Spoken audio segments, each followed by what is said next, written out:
लोग ऐसा सोचते हैं कि मैं तो हमेशा हर किसी के लिए अच्छा ही सोचता हूँ, मैंने तो सबके लिए अच्छा किया है, पर फिर भी मेरे साथ बुरा क्यों होता है? बिल्कुल।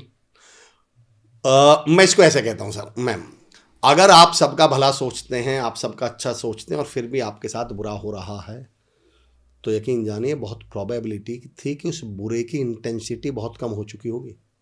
रहा तो वो बुराई होगा, और उस बुरे की इंटेंसिटी बहुत कम हो चुकी होगी। मेरे व्यक्तिगत अनुभव पे बताता हूँ मैम। हालात बड़े ख़राब चल रहे थे, पापा जी बहुत बीमार थे। मेरे पापा जी ने, मेरा गांव में चिरोड़ी गांव है, पापा जी का नाम महाराजा है, महाराजा था, और पापा जी लोगों की बड़ी मदद किया करते थे। पर पापा जी के लास्ट के 2-3 साल बड़े मुश्किल गुजरे, बड़े बीमार रहे। अल्टीमेटली 2012 में पापा जी नहीं रहे। उसके बाद मेरी मम्मी थोड़ी सी ना नेगेटिव रहने लगी। नेगेटिव इन द केस, उसके बाद की घटना बताता हूँ। 10-15 दिन बाद की, कोई गांव में घर कोई मांगने वाला आया। मम्मी ने गुस्से में मुझसे बोल दिया, मना कर दे, तेरे पापा जी ने सारी ज़िंदगी लोगों का भला किया, लोगों को अच्छाई करी, क्या मिला उन्हें? बोले मना कर दें, हम नहीं दे रहे। उसके 2-3 दिन बाद की बात है, मेरे एक चाचा जी हैं, राजकुमार जी, मैं उनके साथ वैसे ही इसी घटना को शेयर कर रहा था, तो उन्होंने मुझे किस्सा सुनाया। उस किस्से ने मेरी ज़िंदगी बदल दी, चीज़ों को देखने के का नज़रिया बदल दिया। जो हम कहते हैं ना, मैं अच्छा करता हूँ फिर भी मेरे साथ बुरा हो जाता है, तो मैं गारंटी दे सकता हूँ कि उसकी इंटेंसिटी बहुत घट चुकी होगी। 2 लोग थे, कहीं जा रहे थे। किस्सा ये था कि 2 लोग थे, कहीं जा रहे थे। एक ने सारी ज़िंदगी बहुत अच्छे कर्म किए मैम, बहुत पॉजिटिव आदमी, बहुत अच्छा आदमी, बहुत अच्छे कर्म उसके। एक बहुत नालायक जिसने सारी ज़िंदगी बुराई करी, बुरे कर्म किए। ऊपर पार्वती मैया शंकर भगवान के पास बैठी थी, तो पार्वती मैया बोली कि भाई इसने सारी ज़िंदगी इतने अच्छे कर्म किए हैं, इतने अच्छे काम किए हैं, इसको कुछ दो।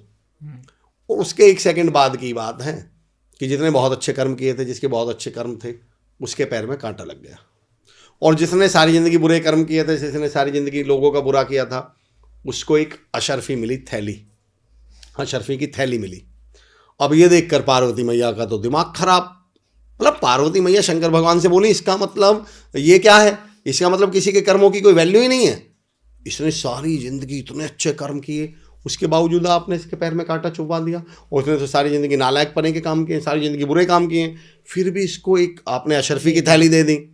शंकर भगवान बोले कि जिसे ये अशर्फी की थैली मिली है ना, इसकी किस्मत में आज खजाना था, राजपाट था, पर इसके कर्म इतने बुरे हैं कि उसने इस खजाने को सिमटा के किस में बदल लिया?